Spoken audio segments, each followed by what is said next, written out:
Age of Mythology Retold has been a blast to play. Destroying entire armies with the powers of the gods is absolutely awesome. But it's really made me long for the good old days of Age of Empires where things were simpler. So instead of acting like a normal person and just opening the definitive edition of one of those games, let's get a bit of Empires into our mythology. Today, we're gonna play through the entire Fall of the Trident campaign without the help of the gods. This means no god powers, no worshipping the gods, no making or using myth units, no spending favor at all, and of course, no temples. With these incredibly easy rules, I foresee exactly zero problems with this run. It's not like we're gonna have to fight the physical incarnation of a literal deity with only human units or something. Well, I can't see the future because that would require a deity, so let's talk about the first mission, Omens. It's a piece of cake. This of course is a tutorial mission, and the majority of it is using my normal human units as well as Arcantos to defend waves of pirates and krakens. Even at the very end when I get some centaur and am prompted to use lightning storm, I can slam the delete key on my horses to give them a nap and the fight is fine even without Hera's wrath from above. With mission 1 done, this run seems pretty fun. Well, it did until we get into Consequences, a fittingly named mission that teaches me how bad a decision this video was. We begin the mission in the Archaic Age, and just like every other Age game, you can't make combat units until you reach Age 2. And in this game, if you want to increase your age, you need to pick a minor god to worship. So in addition to not having the game's strongest tools available, we're locked at whatever tech level we start each mission at. Meaning today, making more combat units is impossible. Fortunately, Retold has provided us with an out here. After building a dock and a fishing fleet for food and finding a shipwreck for money, I grab Arcantos, my starting Toxotes, and all of my villagers and head towards the back of the enemy base. The objective is to destroy the enemy town center, and I sure can't do that with what I have. But the new village center building allows me to build the world's least efficient tower anywhere that I want. Unfortunately, I'm only allowed a single town or village center in the Archaic Age, so this is a bit all in. And yeah, this didn't work. I tried to build a village center close to the enemy on this ridge, but the location selection decided to have a meltdown and accidentally built it out of range. But it did give me an anchor to fight the enemy units from. After harvesting some more resources and making a few more villagers, I delete my village center and YOLO charge my forces into the enemy town center, quickly popping up a new village center in range and then disengage. Finally, I can begin my oh no. It does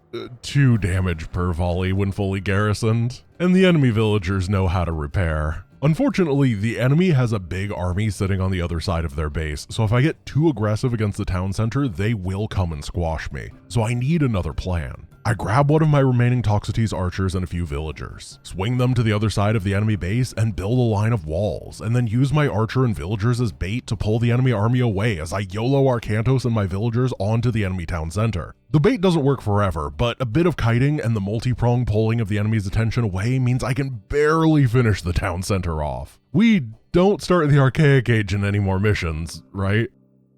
Welcome to Scratching the Surface, where we start in the Archaic Age. Fortunately for me, this mission is slightly less insane. We're supposed to build up a base between 2 enemy outposts, and each has a harbor that can be killed and gives us reinforcements to take out the other. We start with a few archers, melee units, Arcantos, and our new buddy Ajax, who's pretty bulky and does some solid melee damage. The plan here is to not build up, and instead utilize the enemy's fortifications against them. I grab my starting force, sneak over to this walled area, and use my heroes to tank as I sink a ship. Then my archers have free reign to slowly whittle down this harbor. This does occasionally pull enemies over, but the melee squad can clean out the small patrols without a problem. And when the harbor is down, Agamemnon delivers me a lot of cavalry and some Petrobolos catapults. Now that we have these reinforcements, it's time to get an Aga move on and return to my base, and go full Julius Caesar and build walls next to my opponent's walls. As this campaign goes on, the large majority of enemy armies significantly outclass my own. Walls are going to be an integral part of evening the odds. If you ever see a wall during this run, just assume that it's more responsible for my victory than any non-hero unit could dream of being. And now is no exception. The enemy has Colossus, which are incredibly bulky, but once they fall, I can dive the final dock, and now, for real this time, I'm done with starting in the Archaic Age. For now. And being able to make units comes not a moment too soon, because if you know Age of Mythology, you know a fine plan is a massive difficulty spike. We have no gold and 2 aggressive enemies, and we also have to destroy the Wall of Troy, but can't get to the 3rd Age where we have siege units. Great. If I want to win, I'm going to need to inflict some massive damage quickly to keep the enemies on my power level. To do this, I need to hit both enemies simultaneously. I grab all of my Hippeus cavalry and charge them north, while building up a fishing fleet and siege ships at my docks to the south, and ferry some of my villagers to the gold on this island. Upon reaching the north with my horses, the bonus objective to disrupt enemy trade caravans activates. If I can do this, the main enemy attacks are significantly nerfed, but they trade with multiple locations and it can be difficult to find the caravans quickly. So instead, I slam my starting forces into their wall and dive the market, take it out, and then retreat. Because of this, my starting army is significantly worse than it would be, but the Trojans will never come hard again. Meanwhile, my siege ship force is taking naval supremacy from the pink base to the east, taking the pressure off from there. What happens after this is a bit hectic. Because I spent all of my resources on boats and I lost a majority of my initial defenders, the Trojan counterattack is too much for me. Their armies start camping my production for a while, and I just sit there staring longingly at that ceasefire god power that is taunting me from the top bar. But eventually, my unit rally helps me stabilize, naval supremacy is mine, and I send a hoplite raid into pink space to raise their archery range, making the Trojan base my only threat. I had to be this thorough because without myth units or siege, the Trojans are lore accurate in their defensive power. Streams of hoplites and toxotes reinforce me as the Trojan base eats through my forces. Hera's lightning storm fries 100 population of army in seconds. It takes me over 5 minutes straight of hacking away at the Trojan gate to finally break it. It's about now that I realize that brute force is not a valid approach in most of this run. I'm going to be so completely outmatched in terms of army quality that if I want to do this, I'm going to have to rely entirely on strategy, tactics, and cleverness to survive. This run is truly a David versus Goliath scenario. Well, on the mission Just Enough Rope, it's actually more David versus Colossus. This is where the enemy starts to regularly fold myth units into their composition, and it will never stop hurting. The mission is a fairly open field between myself and an enemy Trojan camp. They come with some early cavalry raids that really sting. You're not supposed to lose anything here. With the bronze and restoration hero powers, it's normally easy. But even these early pokes take a third of my army down and the remainder of it is permanently damaged. I have to play defensive while I recover. I wall off everything besides a small choke point that I can take engagements in to control the enemy movements. My plan relies on a large archer count to whittle down the enemy defenses, but before that happens, I need a reliable economy. So I take full advantage of the 50% bonus gold you get when trading with an ally to fund my war chest and pull an Isengard to pay for my Toxotes bows. And for food, thankfully Troy hand-delivered me some delicious pigs during an engagement, with the only cost being the decimation of my army.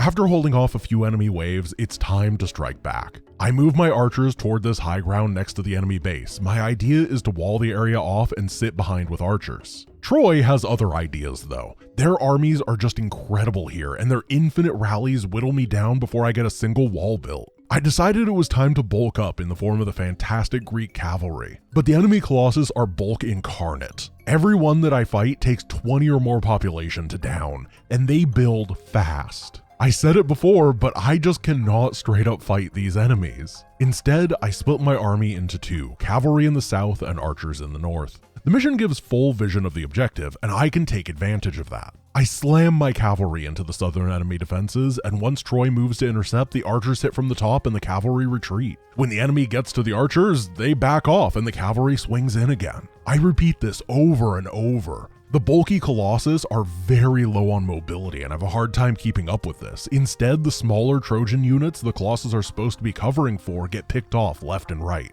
Eventually, the enemy gets fed up and counterattacks with 5 Colossus, but it doesn't matter how bulky you are if you have no backline supporting you. They fall, and I can cruise in for the win. This mission was great. The run makes the Trojans feel like they're this impossible to defeat defensive bastion that can't be fought straight up, which is really cool. It makes me understand why our heroes felt the need to make a giant wooden horse.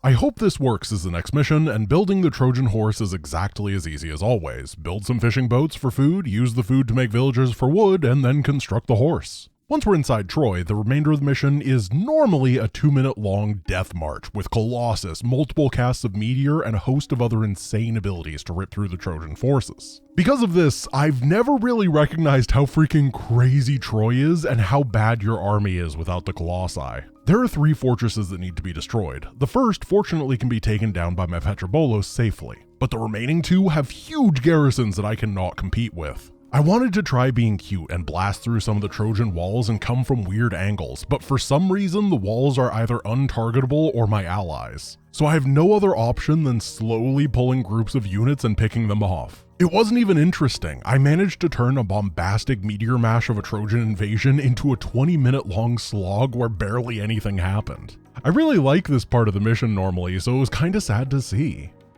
With Troy down, we move on to more Bandits, another no-build mission where I get to continue being sad. We start off with only Arcantos and Ajax and learn of the new hero we can rescue, Chiron.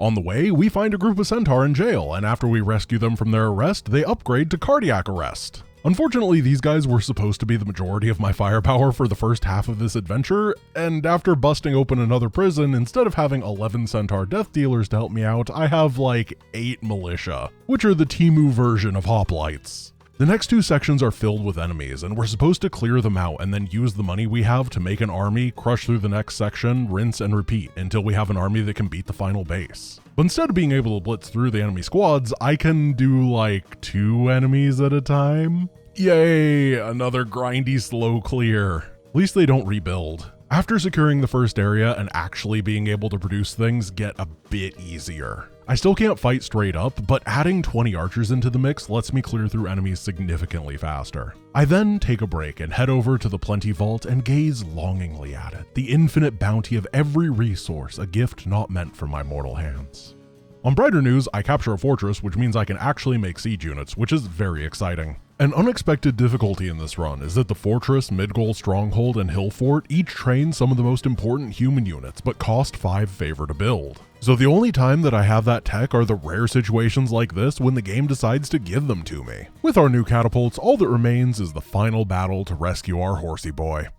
With our new hero in tow, we reach the mission Bad News, and this mission is well named because there is a bunch of different problems. First off, let's talk Chiron. He's a centaur. Theoretically, the game does not classify him as a myth unit, but I know a divine ungulate when I see one, and annoyingly, I can't force Chiron to explode with a button press like I can his brothers. So for the rest of the campaign, I'm gonna have to try my best to either hide him in a corner for every mission or send him to die somewhere I can't reach. But I wanted to be transparent that he does occasionally shoot a single arrow at something before I manage to usher him away, and if that's disqualifying to you, I apologize.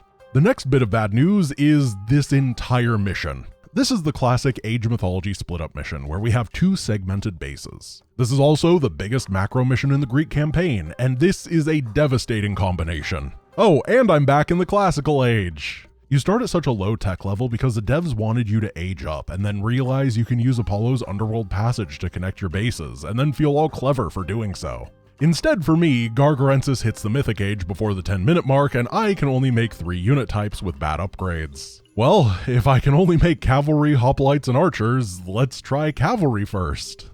In addition to us being split up, the map is split into right and left sections for the enemy as well, with a base on each. The objective is a pair of fortresses at the top of the map.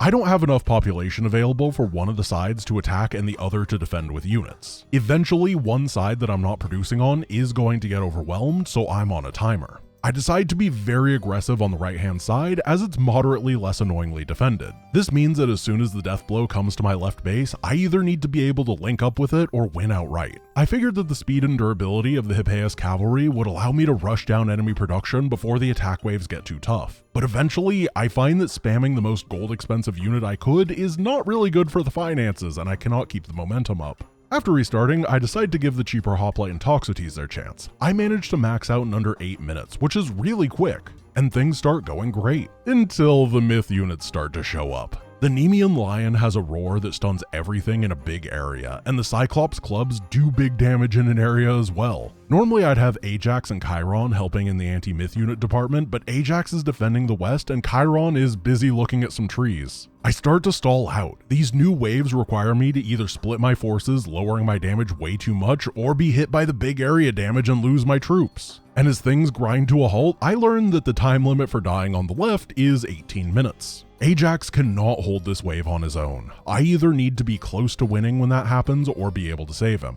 So I decide to restart. Let's save our boy. Yeah, no, this didn't work either. It took a lot of resources to save him, and then I proceeded to lose anyway. I still couldn't beat the enemy armies. Eventually, an attack hits my left-hand side and right-hand base at the same time, and they are both way too large to fight. Wait, if the enemy has their armies over here and over there, then what do they have at the fortress that I need to kill? So I walk over and clear a barely defended objective. Nice job, Gargarensis.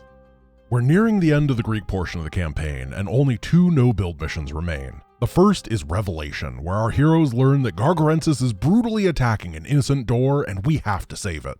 This mission is, wow, I did not expect one of the biggest roadblocks that I would hit so far to be right here. It is not a hard mission in the original, and it was actually nerfed for Retold, and yet this is going to be a struggle. So let's go through my chronological discovery on how this mission actually works and how I eventually managed. First off, bye-bye to 80% of my beginning firepower. This is a good start. Second, the mechanics of the mission. There are 4 lanes that lead to the ram objective in the center of the map. Each lane spawns enemy reinforcements that will help secure the ram. 2 of these lanes have pillars that can be collapsed, blocking around half of the defenders. If I want to win with a fraction of my units, taking down these pillars is essential. So I go collapse the first pillar, get to the second, get overwhelmed, and die. Each of the pillars has defenders, and I think I was fighting both of them and a wave heading to the ram when I went for pillar number 2. So in my second attempt, I decide to rush the farther away pillar first, and it works. Then I double back to the first one, collapse it, and now I have to work on clearing the ram's garrison.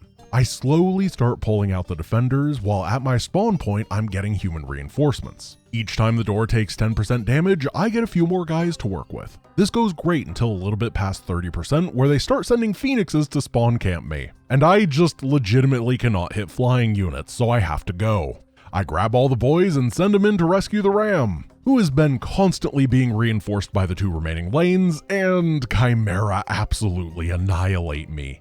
At least I was given a few archers to take down the Phoenix before I lost. And I still haven't made it to the ram.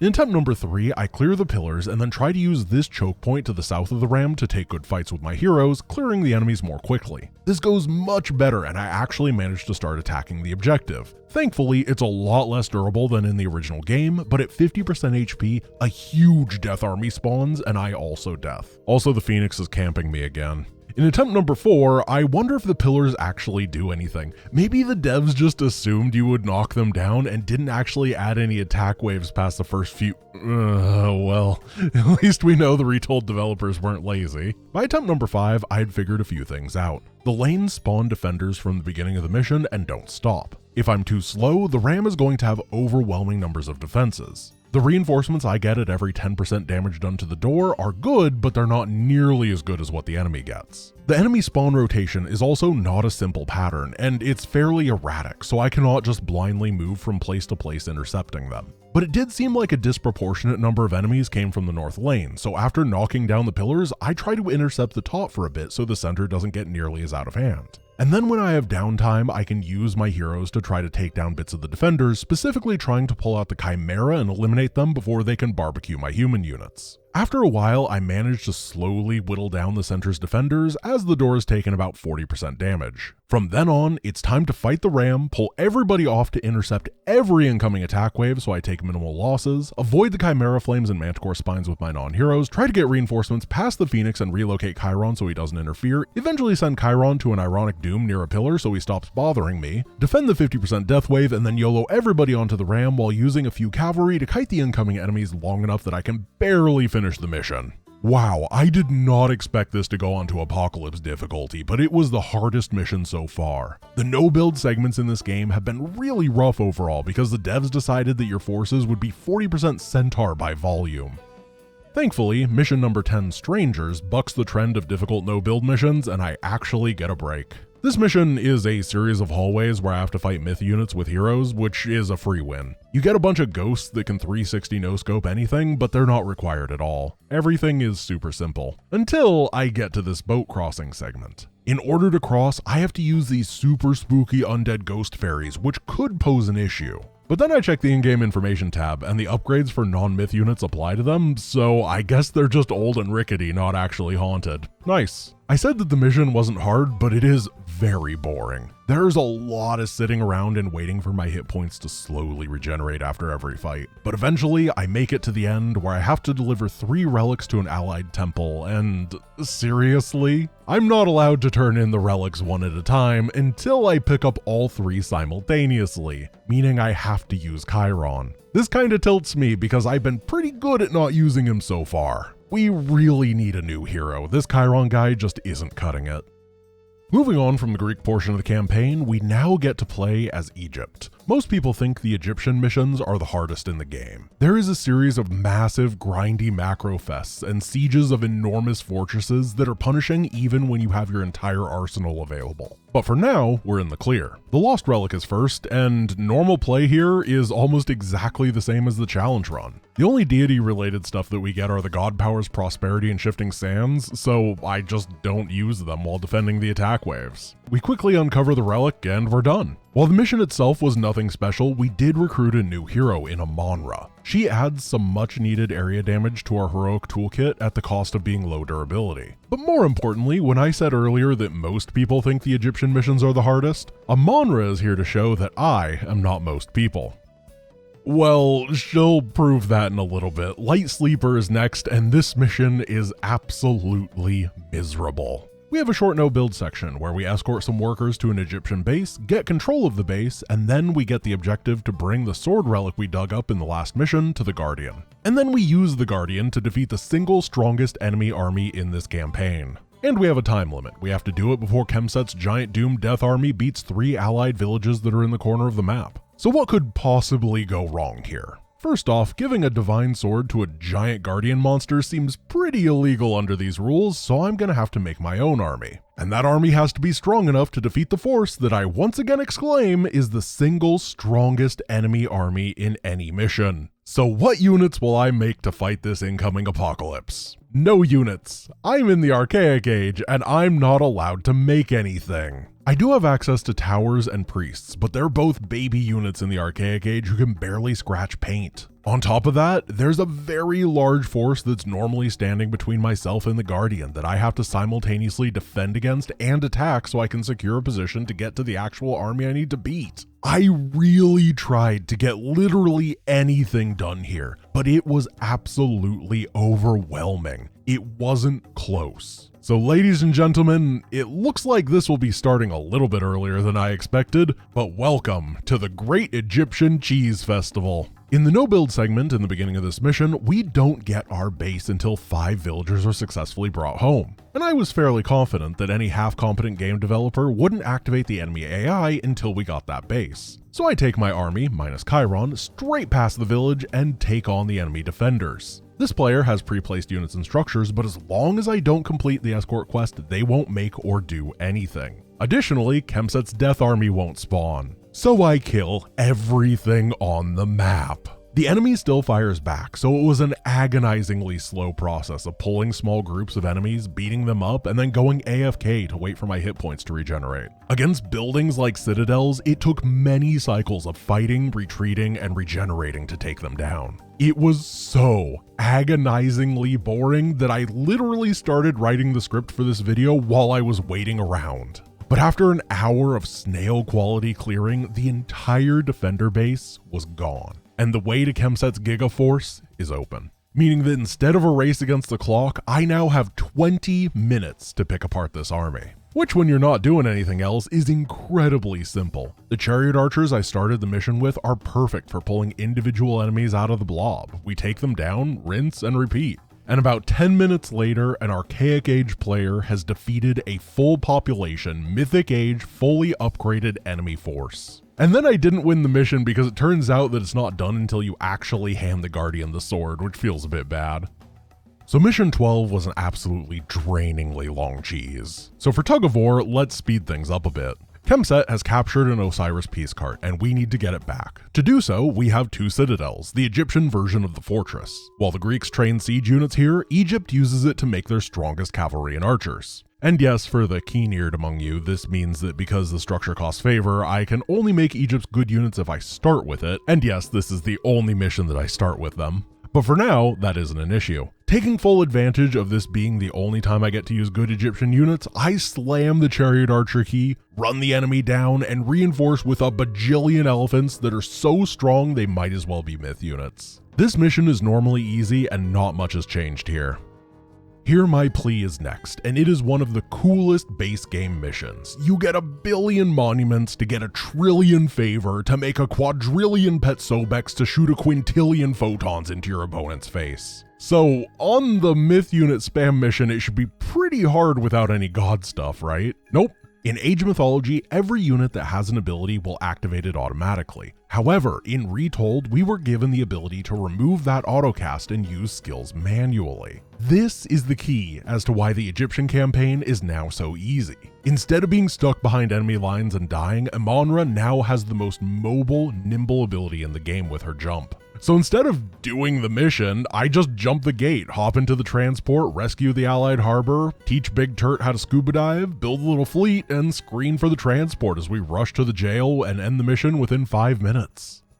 Let's Go is more of the same. Normally it's one of the most expansive and longest missions in the game, but instead of breaking out of jail and getting a base, I ram straight into the main enemy city, beeline it to the Osiris peace cart, knock down the wall, and then all we have to do is bring it outside of the city and we're done. So I sneak all my stuff over here and knock down this wall. While I'm doing this, an enemy catapult gets wind of what's going on and starts shooting me, so I have to start dodging the shots, but eventually the wall goes down, and as I start moving outside, the catapult ends up stealing the objective for me and all chaos begins to unfold because these catapults have a minimum range, which means they start kiting me away as I approach them, and it turns out that there's multiple catapults that are now causing me issues and kiting me all around. But eventually I manage to lose their trail, grab the cart back and escort it to the end, and then proceed to learn that we do in fact have to use the transports to bring people to the base that we were supposed to get 10 minutes ago but skipped, so I send Amonra to go meet up with my only remaining transport. She ends up getting killed by a bunch of towers. I start to panic, send Ajax, who's running as fast as he can, to my transport. While that transport is being chased around in circles by pirates, I manage to get him into the ship moments before he dies, float him to the base, meet the pharaoh, and win.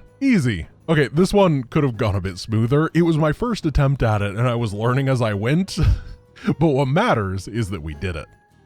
It's time for a little break from cheesing. The Dream Sequence mission Good Advice is next, and the technical term for this one is a doozy. In part 1, I instantly get soft-locked if I don't pick up this relic and put it inside of an allied temple. Then the allied temples produce Zeus statues that zap Cyclopses. I tried to pull what I could away from it so I wouldn't be using the statues, but Zeus was loose and I had no control over the situation. In part 2, we get a big army and we have to destroy some rocks. This is almost exactly the same as normal, but without a few shades. But it being normal didn't stop me from losing all but one of my catapults, so I had to spend an extra 5 minutes rock slapping. And then part number 3 is where the mission really begins. We need to make landfall on an enemy-controlled territory and fend off a powerful force of aggressive Greeks. To do so, we're given a spooky evil army, 92 population of Cyclopses, Manticores, Chimera, and Hydra, as well as Gargarensis, Kamos, and Kemset as heroes. Or as I call it, Arcantos, his son Castor, and Kemset of all people. Everything else is illegal. So let's try to make this amphibious assault happen. Yeah, it was utter annihilation. A massive force hits almost exactly 1 minute after I make landfall, and I just straight up die. In my second attempt, I managed to survive the first wave, get up an economy, and even a nice army. But then the mission objective came to haunt me because the enemy hit the Mythic Age, and instantly my fate was sealed. Age of Mythology Retold added a 5th age on top of the Mythic Age. Once you complete a wonder that costs 5,000 of each resource, you automatically enter this new wonder age. Any myth unit made from then on does double damage and has double durability. If you're in the Wonder Age and your opponent isn't, they're going to die. Normally this is limited in power because getting a wonder is slow and expensive, leaving you vulnerable. But let's say hypothetically there's a mission where your objective is to kill a wonder so they start with one. As soon as they hit the Mythic Age, they instantly leapfrog into the Wonder Age and the subsequent attack snapped me in half. Now, I know that I can cheese this mission by rushing to this high ground and making siege ships, but this mission is my only chance in the entire game to square off against a Wonder Age opponent, and the only time I myself get access to Mythic Age technology. So let's do this. I take my transports, reverse course, and drop on the small island that I started on. I build a couple docks, a village center for more economy, and start making siege ships, as well as chopping trees. There are only trees on this island, and there's not very many of them, but I will take what I can get. Using my starting gold reserves, I make a navy and fight for complete dominance of the seas, pinning the enemy into this inlet and giving me access to the plentiful fishing resources. Then I dive in and throw everything I have at destroying these Greek docks. A navy of 20 ships is reduced to 3 burning trash heaps in the process, but I get them. Now I have safe food income, a little bit more lumber on the island, and I can use a market to start selling that food and lumber for gold and build a real invasion force. Once I make it onto the mainland, the aggression is still brutal. In fact, it's worse than before because the enemy got time to build up, but I have enough of a foothold now to survive, and my thriving fishing industry can sustain me. The Wonder Age myth units deal massive area damage, so I focus on keeping durable cavalry in the front and a spread formation of archers to minimize casualties behind. And after making a 250 population, fully upgraded Doom army, I take one of the strongest forces I will ever have access to in this run, and I smash. Sorry, I didn't finish my sentence. I smash my head into an impenetrable wall of Zeus statues chucking lightning and Giga-Chad centaurs raining arrows down from the heavens. It does not go well. I try the other entrance, breach in, and get cut through again. Well, we're going cavalry, so there's always the raiding option. Thankfully, this worked much better. Using archers to draw the enemy's attention, I start launching cavalry raids deep into their production. I snipe a temple with some siege ships and eventually bring them down to a near peer level where I can take them in fights. But it was costly. I ended up sucking up so much gold from the map to afford this war effort that in the end, I had to sneak villagers into the enemy base to steal their gold mine to keep up the momentum. But when the wonder goes down, I feel very accomplished. This mission was awesome. I really had to think outside of the box to make things work, and I truly felt like I was facing lore-accurate myth units. Back on the Egyptian side of things is the Jackal's stronghold, a mission where Amonra can jump all 3 gates of the island fortress and win in under 3 minutes. This is the last time she can do this, I promise. What comes next may be the mission that you've been waiting for, A Long Way Home. This is pretty universally considered to be the hardest mission in the game, and while this run has one mission that's harder, it is still a nightmare. We begin by meeting a few Norse friends, and then realizing that this is a solo Chiron mission, so we're working with no heroes. We're also in the classical age. We can only make basic infantry, and we're going to be fighting against a mythic age opponent who fields some of the most relentless and consistent attack waves in the game. This mission is not cheesable and gives us the bare minimum that we could possibly have to pull out a win here, so let's dissect what the individual threats are to see what the problem is. First up, elephants. Facing off against relentless waves of the strongest non-myth unit in the game is horrible. They have great damage reduction, 7 times the hit points of my units, they slap hard and do triple damage to buildings. The Spearman is my only answer to these, but due to the upgrade disparity, we're not even cost effective against them, we're just less negative than all the other options. The next 3 issues are the temples, and the temples. There's a series of bonus objectives around the map, 3 temples that spawn mummies to attack. Their area damage ability that spawns minions cuts through anything we can make,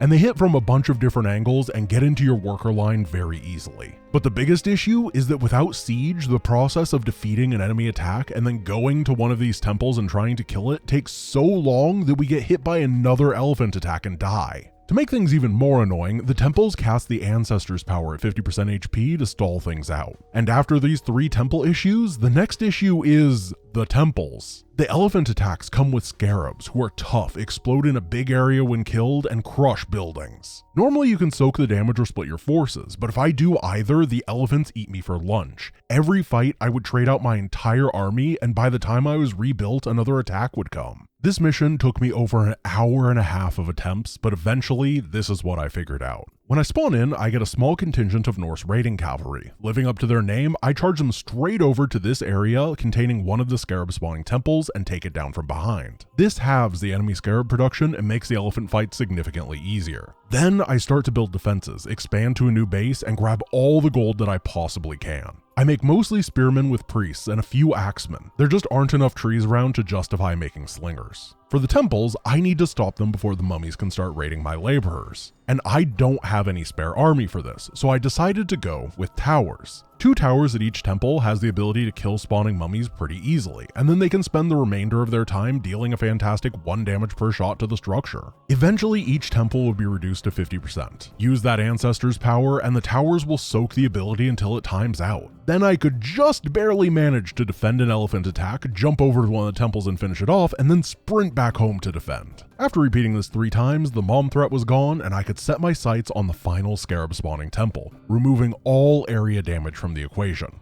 And then I banked up a casual 8,000 gold before grabbing all of my mining force and tossing up 1,000,000 towers at the objective that I completely forgot to mention so far that we're supposed to chop down. I then braced for impact. The initial defense here is absolutely catastrophic. I lose so much so quickly and can barely keep up with the waves. But this insane defense is also my saving grace. As soon as you hit the objective, the enemy does less organized attacks, streaming everything it has against you as soon as it's built instead of making organized waves. That makes the initial defensive blitz astonishingly hard, but if you survive in an okay position, the follow-up is manageable. I then chop the tamarisk tree a casual 5,000 times while war rages and then get out of there because this mission was brutal. Watch that first step is where we finally engage in a battle of wits against the Pirate King Kamos. Well, that was the original plan. We begin with a no-build section where Arkantos and Ajax clear some enemies and grab a pirate ship. There's now a 5-minute timer where enemies won't react to us as we sneak past their defenses and build up a base. The enemy is passive as long as we don't move any units past an invisible trigger point. I was planning on making this a normal mission, but then I saw this absolutely hilarious post by the user Twin Ghosts on the Age of Mythology subreddit, where he showed off that if you dump your units at the harbor instead of where they're supposed to go, you won't trigger this anti-cheese mechanism. You can then push Kamos out of his own base into yours, and once you cross the invisible barrier, shank him. This is the only strategy in the run that I took from somebody else instead of coming up with on my own, but it was way too funny to not include. The final Egyptian mission is where they belong. We must defeat Kemset once and for all, and bring the 4 Osiris piece carts to the temple in his base. This is another massive Egyptian macro mission without any available cheese, and it's a split up mission, meaning we're mashing together the setting for the most difficult Greek and most difficult Egyptian missions so far. And when you add the 2 hardest challenges together, you get a mission that is remarkably approachable. Mainly because the enemy unit variety is just awful here. They're Egyptian like we are, and I said earlier that the mid-gold stronghold units are by far the best Egyptian units. So that's what they go for, but this time they don't make elephants, instead camels and chariot archers. Kemset is lacking a lot of the brute force he was relying on before, and I can just make mass spearmen with priest for anti-myth unit and crush through. And speaking of crushing, we finally get to play Egypt in the heroic age, meaning that we can build siege weapons, which makes these assaults even more simple. I was expecting to be stuck here for a few hours, but things just went well. Old Friends is next, and it is a poor sign of things to come. The evil witch Circe has cursed our men into pigs, and in order to save their bacon, we have to reach a temple that will turn us back into humans. Then we can make a base and fight the evil sorceress. But using a temple is illegal, so I need to win this mission in boar form. So I hoof it straight to the end objective and start attacking this wall. Because you're supposed to walk straight through the enemy base, they're weirdly not hostile when you fight walls. But they do take a long time to kill, so I need to pick up the pace a bit. The final enemy fortress is guarded by a bunch of units, 2 stables that'll make reinforcements, and some towers. I go for the stables first, and then things get interesting. Each time I hit the fortress, Circe will send a single unit to defend. I can kite the enemy over to these trees and perform an arboreal ambush. The process is very slow, but the collaboration between Arkantos and Ajax is strong. Once the fortress stands alone, the pig pals gore it until they're low on HP and then sit AFK to regenerate. The entire process is incredibly boring. And I thought at the end Circe was supposed to spawn and fight, but I guess that was a figment of my imagination because she did not show up. After a long fought fight, the fortress falls and we send the evil witch back to Hogwarts. Hey, we're Norse now, and that means this run just got a whole lot easier. The first Norse mission is North, where we get split up and have to rejoin our forces, then destroy 3 defended temples. But oh no, Giant Grant Games, you're in the Archaic Age again. How are you ever going to beat this mission? I don't care. We're Norse now, so it literally doesn't matter. This faction gets favor for myth units and upgrades by fighting, which conversely means that they're designed to not be as reliant on those tools early on. Their low tier units are just good. Throughout this part of the campaign, things are still going to be hard, but I know that my toolbox has what it needs. But before we go further, I do need to talk about the dwarves. Dwarves are an alternate villager unit for the Norse. They cost gold instead of food, but they're in sort of a gray area of being mythical or not. But the game does not treat them as myth units in any way, shape, or form, so I'm gonna just abide by that. Back on the mission, I have built up and it's time to hit the temple objectives. Norse is the only faction that can make real combat units in the Archaic Age. These berserks do an entire fraction of a damage per second, but the fact that they exist means they can soak up shots for the throwing axemen I started with, who do the big boy damage. I fight through the first 2 temples normally, and then take the sneaky back door to the 3rd that's supposed to be harder and move on. The Dwarven Forge is where I really start to hit my stride in this run. It has all the hallmarks of rough earlier missions. We're stuck on tier 2, we have to fight top tier myth units, it's a big macro mission, all that song and dance. But with Norse, we just don't care. I quickly assemble an economy and use my heroes to smash an outpost. With that destroyed, all the enemy attacks now have to come through a single choke point. I defend there, max out on a big diverse army, and roll through the enemy bases. The mission objective is to defend a set of forges against relentless enemy assault, and the attacks go crazy once you start that defense segment, but you get some divine upgrades to supercharge you, which of course I can't do. So instead, I just punch the enemy base in the kidneys, which triggers the alternative win condition. I was honestly confused as I did this. I thought that the enemy would put up more of a fight here, but I guess turning on their supercharged production is only triggered by the defense segment, not even if you attack them. They put up a modest defense, but nothing special. Not From Around here is an incredibly quick and easy mission where we need to age up and get siege units. The mission specifically tells us that we need to advance to the heroic age. And then after that, we need to destroy a line of rocks with 9,999 HP, 90% damage reduction against hack attacks, and 99% against piercing. These rocks also rapidly regenerate hit points for some reason, so only hack damage will work against these because I don't have access to siege damage, and you can't get enough hack damage melee units onto the rocks to outpace their regeneration. So we just hit a brick wall in the run at the dumbest, most simple location, right? Well, we would've if I didn't get really lucky. For some reason, this objective to get to the heroic age, not at all required, and the Norse force has us covered for damage. The throwing axeman is ranged, but it throws axes, who deal hack damage. They are literally the only human unit that has this quality, so we got very lucky here. This means that I can stack a ton of them up and start hitting the rocks, and they only deal 90% less damage instead of 99% less, which sounds like not a big difference until you realize that means they're dealing 10 times as much as an archer would. While Amonra and Ajax hold off the giant patrols, I mass axes and use Arcantos' area damage buff shout thing to get as much damage as I can on the target. And yeah, it totally works. The rocks drop with a decent amount of time remaining, and I waltz my way to the end of the mission. Turns out you don't need siege damage when you have 20,000 axes. Welcoming Committee is next, and it is the easiest mission in the game. I click on the 3 named units to steal their clans, make sure to not bring their myth units to the next group, click on more guys, and we're done. The only reason I'm still talking is because YouTube chapters have to be at least 10 seconds long, otherwise they don't work properly. Then comes Union, a series of 3 mini-events where we have to help out the Norse clans to get them to join us. We also get Ragnleif, a Valkyrie hero who gets to keep Chiron company because the game tells me that she's sort of a myth unit. So with 2 of our heroes retired, we crush through some trolls in a cave, build a small navy to prevent the giant drops that caught me off guard during my first playthrough of this game, build some towers for the second dude, and then just decide to blast through the nearby base so things don't get annoying. All that's left is rescuing the final chieftain's daughter from the giant base. And wow, this took a bit of a turn. The rest of the mission was relatively easy, and then randomly things at the end went crazy. It took me 15 minutes to get to this point, and then another 15 minutes to break this base. I had to send wave after wave into the giant forces to make headway. I was never really at any threat of dying, but I just had to keep pushing with multiple maxed out armies. I had to proxy a bunch of different production structures to keep the momentum up against the sheer amount of giant meat that got thrown in my way. We eventually rescued Princess Peach, but kudos to the giants for making me work for it.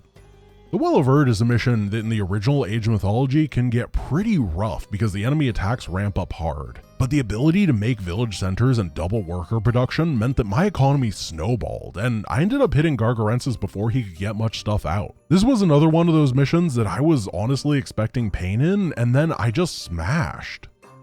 And beneath the surface is more of the same. This mission is infamous for not using a normal campaign enemy, but instead using a skirmish AI for some reason. It turns out that not only is this player easy to bully, but two berserks, Arcantos, Amonra, and Ajax can just click on their starting town center and they straight up die. The rest of the mission is in this underground segment and it's stress-free. The defenders are by no means weak, but when there's no real threat of losing, nothing can be truly difficult.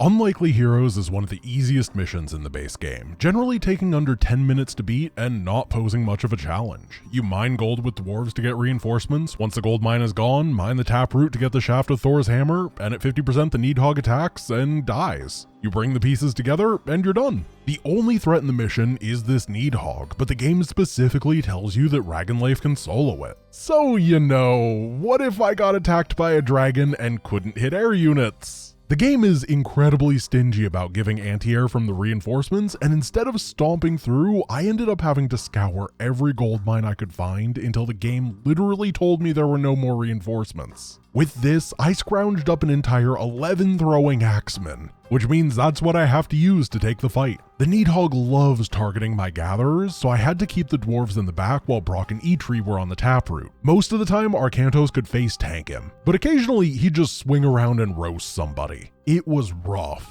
But the dragon does go down and the hammer is complete. This mission was weirdly hard. I didn't expect to get a raid tier boss encounter with a dragon in this run, but you know what? I'm happy it happened.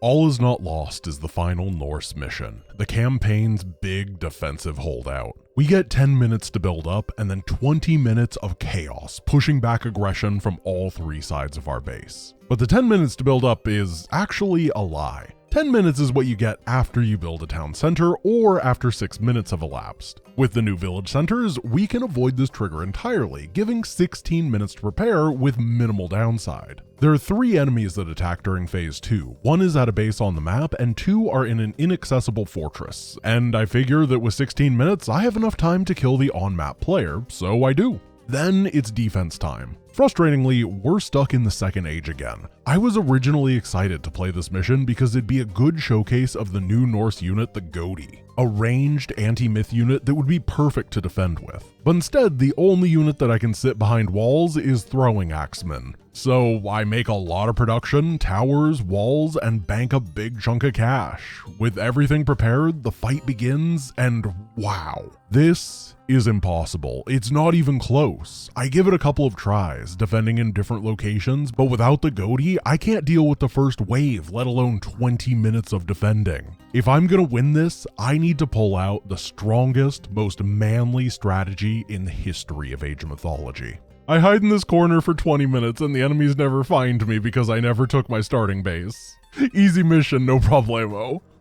On Welcome Back, we're welcome back to Greece. And by welcomed, I mean hit by meteors. This is the penultimate mission, and is another one where we get a big naval landing force, mostly comprised of myth units. And just like before, this means we don't have the might required to breach the intended landing location. Fortunately, this mission actually has a decent number of alternatives we can build a base on, so let's make like Goldilocks and start trying them. The first island base was too hot. The enemy would come in with naval raids, and there was not very much money here. I couldn't both hold off the ships and build an invasion force that could take a new base, so I tried somewhere else. The second area between the two enemy bases was also too hot, this time because the weather was a bit rough at the 7-minute mark.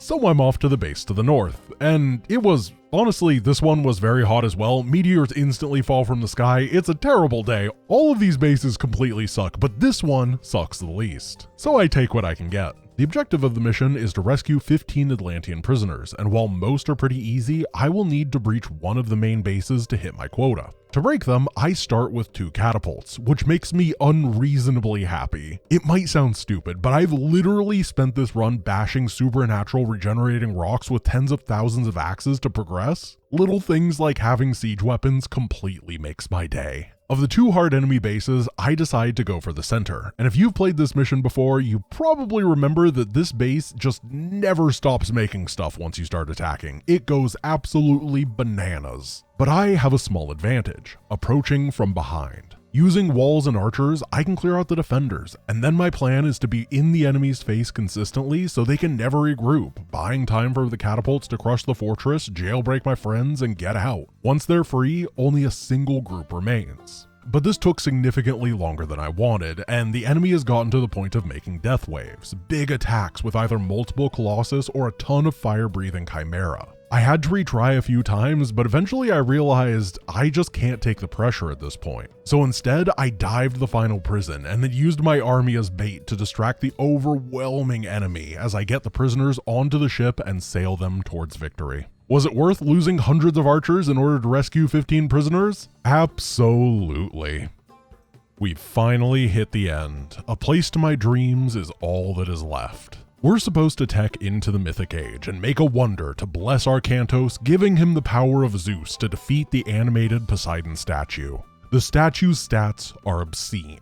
We're going to need one heck of an army if we're going to take it down. Fortunately, because we're supposed to collect 5,000 of each resource, the rest of the mission is really quite easy. Just kidding, I'm dead. Like, really quickly. This mission is normally simple. We have a Norse and Egyptian ally who both constantly gift us giants, the son of Osiris, and other myth units. These are incredible for defense. There's also 7 temples on the map, and when each is destroyed, it grants the meteor power, which is more than powerful enough to destroy buildings in a huge area and most likely another temple, creating a chain reaction that easily takes down half of the enemy's production capacity from the start. But when Gargarensis is at 100% production, he is by far the strongest attacker in the game, and it isn't even close. Not even considering the final boss, this is the single hardest mission in the run. Which is exactly what I'm looking for in a final mission. Let's do this. After a lot of testing, this is what I found out about the mission. There are 4 main attackers, a base to the west that hits me and the Norse player with big armies including Colossus. We're gonna call him Colossus Guy. The eastern army hits me and Egypt and makes lots of Cyclopses, so we're gonna call them Cyclops Girl. And then the 2 enemies at the main base will start attacking later, and they love perfectly upgraded units and big numbers of fire-breathing Chimera, so we're gonna call them Pain Wave number 1 and Pain Wave number 2. There's also a base that I can take to the south that is very safe. At the 20 minutes, Gargarensis will use Earthquake to kill my Norse ally, Egypt gets a similar fate at 25 minutes, and the Chimera Pain Waves begin at either 30 minutes or if I kill the Colossus Guy or Cyclops Girl's town centers. And yes, I did intentionally name these 2 so they sound like the worst crime-fighting duo imaginable.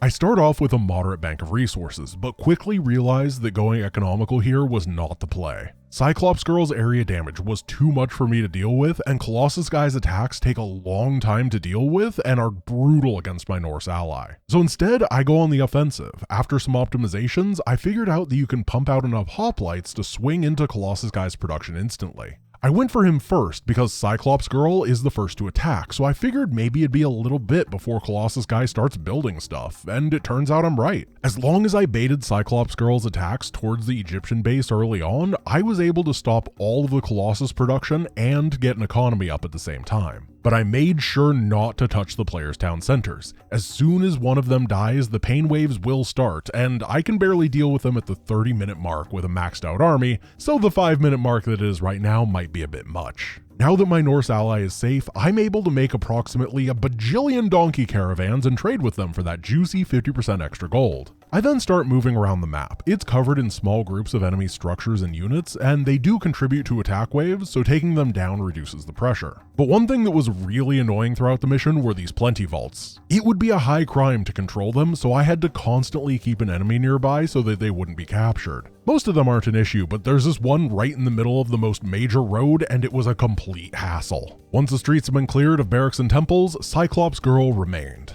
At first, I tried taking her down, but she is ridiculously well defended and does seem to become less aggressive once the pain waves start. So I opted to start banking up large stockpiles of resources instead, mainly food and gold for hoplites. Then I waited for the earthquakes to destroy my allies. I needed this because one of the major limitations that I've been dealing with is being stuck at 150 population. Once my friends are dead, I can get up to a much more healthy 200, allowing me to have a much better economy. Unfortunately, with a better economy comes the pain. Despite having 20 towers in a concave, every upgrade available, and a swath of production to rebuild, these waves have to be handled with care or I instantly die.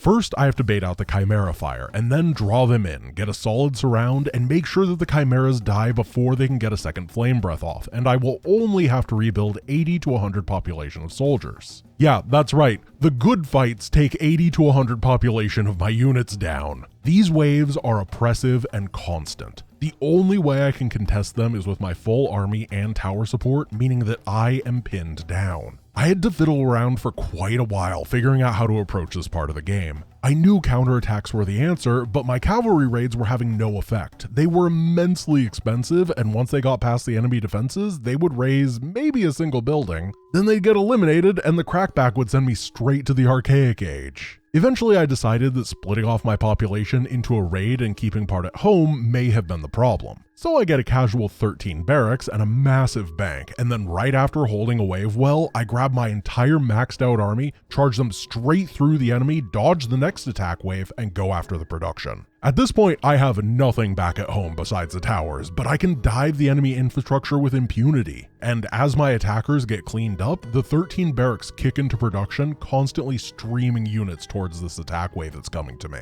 This creates a conga line of death where I lose well over that 100 supply of units, but it's okay because the reinforcements are being limited for the next wave. It reduces the long-term pressure. As long as the towers hold steady, it's fine. This took hours of trial and error, perfecting my attacks, my defense, my timings, and my movements. Gargarensis' armies were amazingly strong, but eventually they lose their production, their fortresses, their town centers, and the entire map is cleared. Everything but the Poseidon statue. This final boss is an utter monster. He has 20,000 hit points, 85% damage reduction, rapid health regeneration, and area damage that cleaves through huge numbers of human units with every hit. This fight is going to be brutal. So I did the most normal thing in the world. I went to AFK. I set up a bunch of barracks and then spent over 30 minutes chilling out as my farmers farmed and my caravans traded. I came back to 70,000 food and 40,000 gold, well enough to build over 1,000 infantry units. And with that, the final fight in this epic journey to defeat Age of Mythology without the gods looked something like this.